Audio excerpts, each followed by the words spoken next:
మీ పిల్లల పుట్టినరోజులు ఎలా చేయాలో ఆలోచించండి.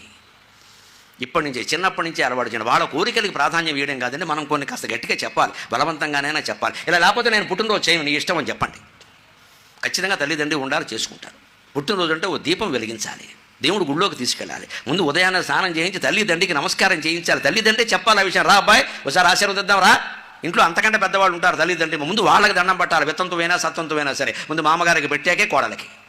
అత్తగారు వితంతు అని మాట్లాడద్దామా, వితంతువైనా గౌరీదేవితో సమానం, గంగాదేవితో సమానం. కాశీఖండంలో చెప్పాడు, పెద్దవాళ్ళే వాళ్ళని గౌరవించి తీరవలసిందే. ఉమా శివసమా సాక్షాత్ విధవాపి శుభప్రదా అన్నాడు.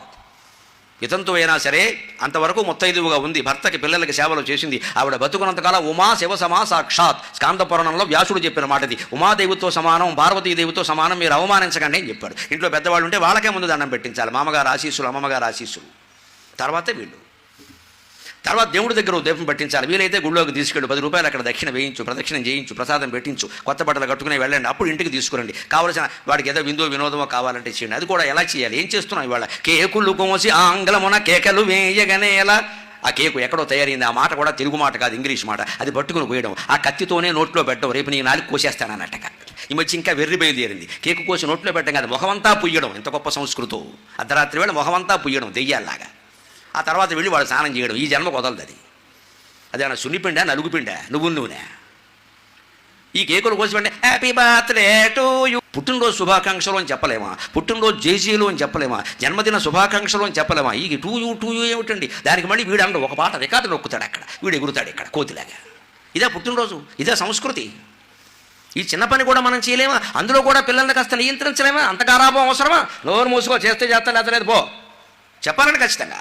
మన తిథులు, మన పంచాంగం, మన నెలలు మనం వదిలేసి వాళ్ళ డేట్లు పాటిస్తూ, వాళ్ళ పిండి వంటలు తింటూ, వాళ్ళ కేకు మనం మూతికి పావుకుంటూ, భారతీయ సంస్కృతి అంటే ఎక్కడి నుంచి ఉంటుందమ్మా సంస్కృతి? కేకులు కోసి ఆంగ్లమున కెకెలు వేయగనేల తీయన ఉపాకము కోసి ముక్కలను పంచగలేరుకో దీపమార్పు ఈ శోకములేల జన్మదిన శోభన వేళల. దీపమార్పు ఈ శోకములేల జన్మదిన శోభన వేళల.